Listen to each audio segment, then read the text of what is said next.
And joining me now via Skype to discuss this development is a medical doctor of the Basildon University, London, Femi Oyekan. Good to have you join us, Dr. Oyekan. Now, let's start with the fact that another vaccine has been thrown, out there as some sort of armor suit to fight this coronavirus pandemic. How significant is this?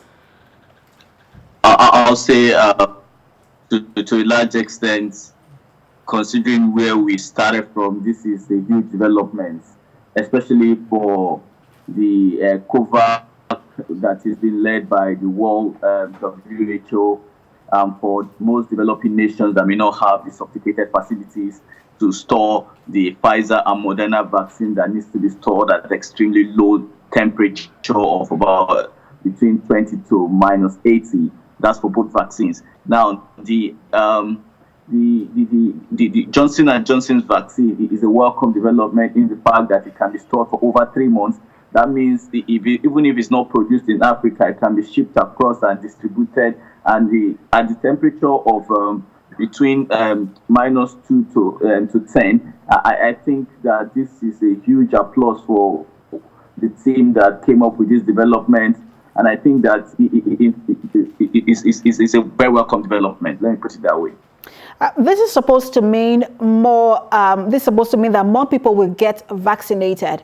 But we're seeing the skeptical, how people are skeptical towards this vaccine because of its efficacy numbers. It is about 82%.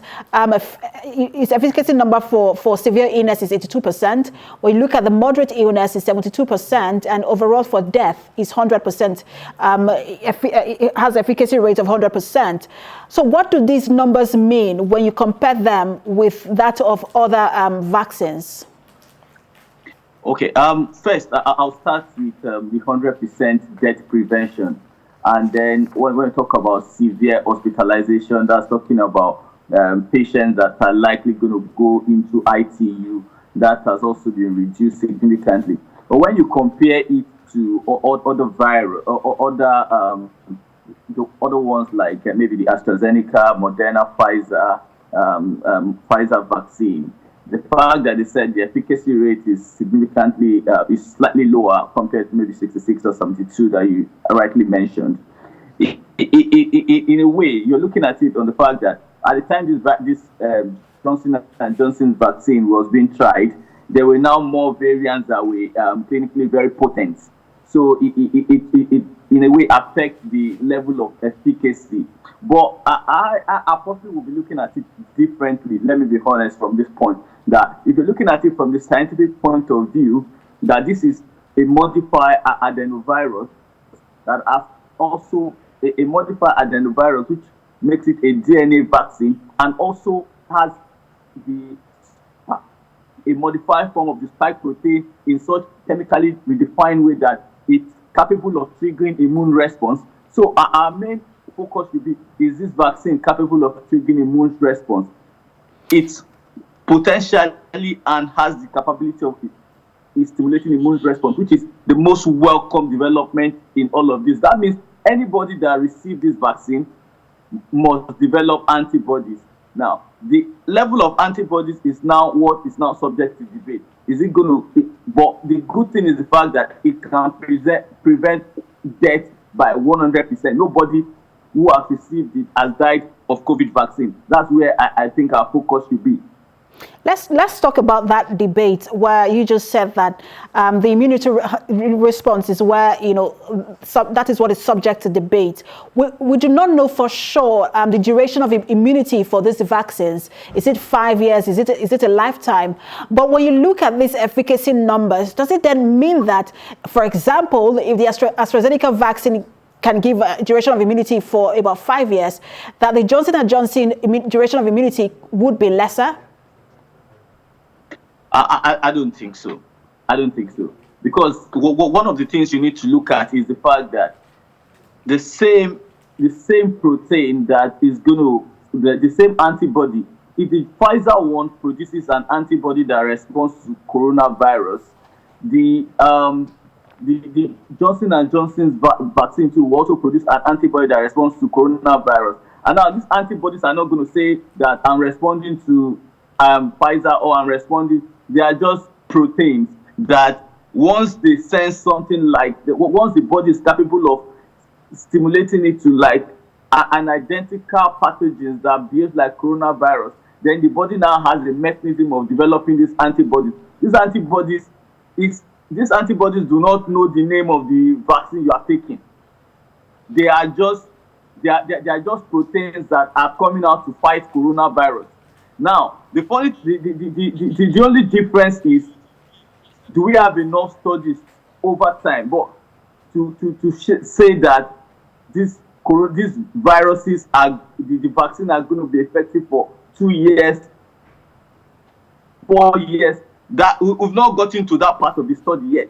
If you know what I'm talking about, because the entire coronavirus issue has only been on the global stage for about a year. Now, to talk about making projections, there's a large possibility that it might not be behaving like measles virus, that once you are infected with measles, you are immune for life. We are still going to be coming back in the near future to talk about how long you are going to be protected from coronavirus for, because that's an ongoing study. We don't think that, from global scientists and expert analysis, even best of virologists don't think that a single exposure. Now, let me cut in. Before the vaccine came on board, people were counting on infection immunity. If you're infected, you develop immunity. The immunity we saw in people that were infected was at the peak in 3 months. And between 3 to 6 months, the immunity has already waned off. So we are hoping that in 3-4 years' time, we'll be able to come up with an analysis of how long each of these vaccines will be able to protect the people that have received it for. All right. So I just want to ask about who should get this vaccine, because one of the biggest challenge with vaccines are the logistics involved in it. For example, those who have taken the first dose of, for example, the AstraZeneca vaccine have to go back for a second dose, and you have to have enough vaccines for the second dose. And we've also seen that older persons have to go back twice. And some people are saying that this should be reserved for older persons because it's just one shot and you don't have to go through the logistics. Others are saying because younger people do not have a severe form of the illness, it should be reserved for younger persons. Who should get these vaccines? Thank you for that question. To be very honest with you, I think that, like for me, I had the Pfizer vaccine because one of the criteria that was used as one of the criteria that was put in place for people that will have it first was people that were health staff, people that were high risk, and people that are more likely going to be on the front line. So in a way, I happen to be a frontline staff and I happen to be a doctor. So it was possible for me to be considered as part of those that will receive it, because there was a likelihood that my working in IT will keep me constantly being exposed to the virus. So, but in the case of the Johnson & Johnson's virus or any other vaccine or any other vaccine, I still think that the same criteria should be used. First, who are those that are likely going to be more exposed to this virus? People like doctors in the nurses in the hospitals, cleaners, driver, or anybody that is likely going to be in the front line in order to keep the general society safe.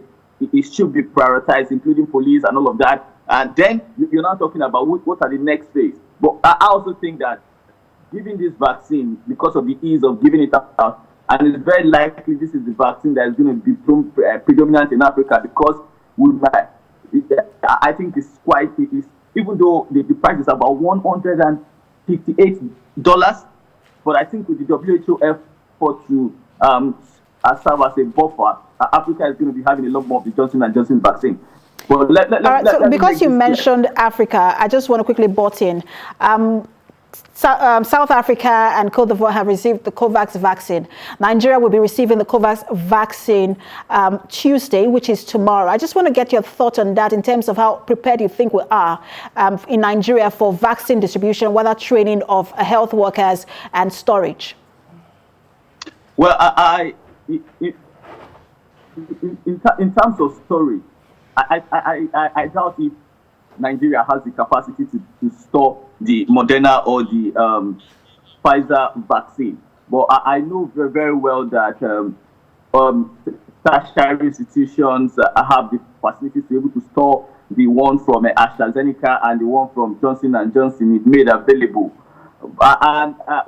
We hope that the mechanism of giving the jabs or the vaccination is not significantly different from that of any other ones, like maybe measles or maybe rubella or any other vaccine. So it's not like we don't already have staff on ground. We already have staff on ground that are trained even at primary centers that can that can give this vaccine. But one thing I want to add is the fact that it shouldn't be politicized.